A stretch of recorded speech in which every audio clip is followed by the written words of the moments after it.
Un cordial saludo, que Dios les bendiga. Bienvenidos a nuestro tiempo devocional del día de hoy. Hoy vamos a estar viendo Levíticos capítulo 6, versos 24 al 30. Y habló Jehová a Moisés diciendo: habla a Aarón y a sus hijos y diles: esta es la ley del sacrificio expiatorio. En el lugar donde se degüella el holocausto será degollada la ofrenda por el pecado delante de Jehová. Es cosa santísima. El sacerdote que la ofreciere por el pecado la comerá. En lugar santo será comida, en el atrio del tabernáculo de reunión. Todo lo que tocare su carne será santificado, y si salpicare su sangre sobre el vestido, lavarás aquello sobre lo cual cayere en lugar santo. Y la vasija de barro en que fuere cocida será quebrada, y si fuere cocida en vasija de bronce, será fregada y lavada con agua. Todo varón de entre los sacerdotes la comerá, es cosa santísima, mas no se comerá ninguna ofrenda de cuya sangre se metiere en el tabernáculo de reunión para hacer expiación en el santuario. Al fuego será quemada. Causa gran admiración esta porción por todos los detalles que menciona sobre cómo deben ser usados los utensilios para el servicio de los sacrificios.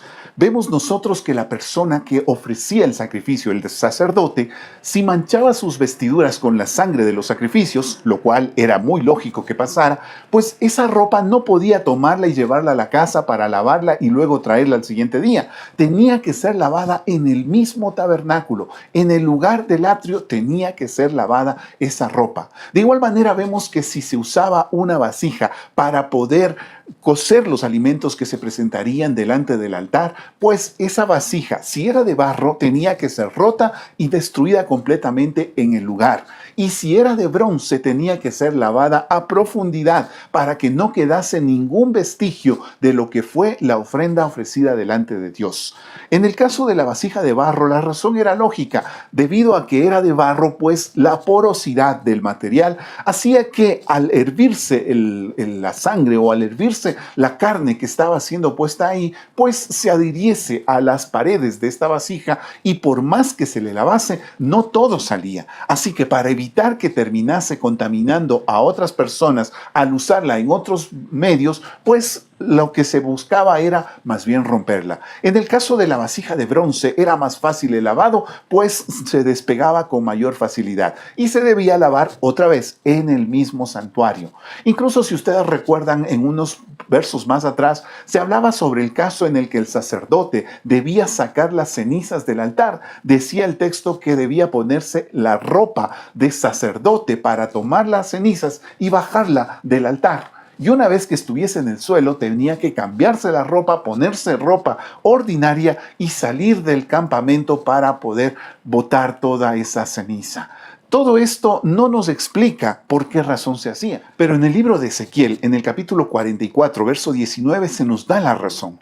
Cuando salgan al atrio exterior, al atrio de afuera, al pueblo, se quitarán las vestiduras con que ministraron y las dejarán en las cámaras del santuario, y se vestirán de otros vestidos, para no santificar al pueblo con sus vestiduras. Ahora, para nosotros lo lógico sería pensar que lo mejor que podía pasarle al pueblo es ser santificado. Entonces, ¿por qué razón no mejor aprovechar y usar la ropa para que con esa ropa la gente que pasara por ahí y los tocasen esas vestimentas, pues fueran santificados? Pero el hecho es que el problema se da porque las personas no están preparadas para ser santificadas y al tener contacto con algo santo podían morir inmediatamente.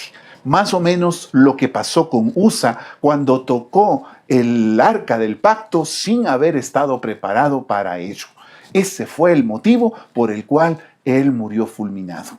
Así que la cuestión es santificarnos sin estar preparados para ello. Ese es el motivo por el cual más bien se evita que las cosas sagradas salgan del tabernáculo y anden por ahí por en medio del pueblo, haciendo que las personas se expongan a la santidad de Dios, estando todavía en sus delitos y pecados. Ahora pues, la pregunta que nos hacemos es ¿cómo esto se aplica a nosotros en nuestro tiempo actual? Pues lo más probable es que muchos de nosotros pensemos, bueno, pues se podría pensar que las cosas del templo se tienen que usar en el templo. Las sillas del templo no se debe usar para reuniones sociales. El templo en sí mismo no se debería ser usado para ninguna otra cosa que no sea el servicio de Dios, las copas de igual manera y todo lo que está en el templo debería ser solamente usado en el templo. lo cual hasta cierto punto tiene su validez. No podemos negar que es valioso que sepamos guardar cierto respeto y reverencia a las cosas sagradas de Dios, pero el hecho es que lo que nos plantea Levítico por medio de lo que hizo Jesucristo va mucho más allá de esto. ¿En qué sentido? Las cosas o los utensilios que se usaban en el tabernáculo eran sagrados básicamente porque eran el medio por el cual el pueblo podía conectarse con Dios. Eran el medio por el cual el pueblo tenía comunión con Dios. Pero hoy en día ya no necesitamos de eso, porque por medio de Jesucristo Dios habita en cada uno de nosotros. Nosotros nos hemos convertido en templo del Espíritu Santo. Así que las cosas, los utensilios no son sagrados en sí mismos, mas nosotros sí lo somos. Y ahí viene la cuestión clave para nosotros como cristianos, que nosotros cuando nos estamos viendo como propiedad de Dios, debemos tener cuidado de usar nuestros miembros, nuestras habilidades, nuestros dones y talentos para cosas que deshonran a Dios. Porque ahora nosotros somos utensilios, vasos de barro en manos del alfarero, que ahora nos usa para santificación de este mundo.